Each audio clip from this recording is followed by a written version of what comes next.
আপনারা দেখছেন ISL point টেবিলটি আপডেট দেওয়া হয়েছে 26শে নভেম্বর। পয়েন্ট টেবিলের 1 নম্বর পজিশনে আছে মোহনবাগান 8 ম্যাচ খেলে 17 পয়েন্টে। 2 নম্বর পজিশনে আছে বেঙ্গালুরু এফসি 8 ম্যাচ খেলে 17 পয়েন্টে।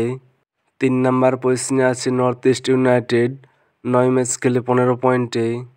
4 নম্বর পজিশনে আছে উড়িষ্যা এফসি 9 ম্যাচ খেলে 12 পয়েন্টে। 5 নম্বর পজিশনে আছে এফসি গোয়া 8 ম্যাচ খেলে 12 পয়েন্টে। 6 নম্বর পজিশনে আছে পাঞ্জাব এফসি 7 ম্যাচ খেলে 12 পয়েন্টে। 7 নম্বর পজিশনে আছে চেন্নাইন এফসি 9 ম্যাচ খেলে 12 পয়েন্টে। 8 নম্বর পজিশনে আছে জামশেদপুর এফসি 8 ম্যাচ খেলে 12 পয়েন্টে। 9 নম্বর পজিশনে আছে কেরালা ব্লাস্টার 9 ম্যাচ খেলে 11 পয়েন্টে। 10 নম্বর পজিশনে আছে মুম্বাই সিটি 7 ম্যাচ খেলে 10 পয়েন্টে। 11 নম্বর পজিশনে আছে হায়দ্রাবাদ এফসি 8 ম্যাচ খেলে 7 পয়েন্টে। 12 নম্বর পজিশনে আছে মোহামেডান এফসি 7 ম্যাচ খেলে 5 পয়েন্টে। 13 নম্বর পজিশনে আছে ইস্ট বেঙ্গল 7 ম্যাচ খেলে 1 পয়েন্টে।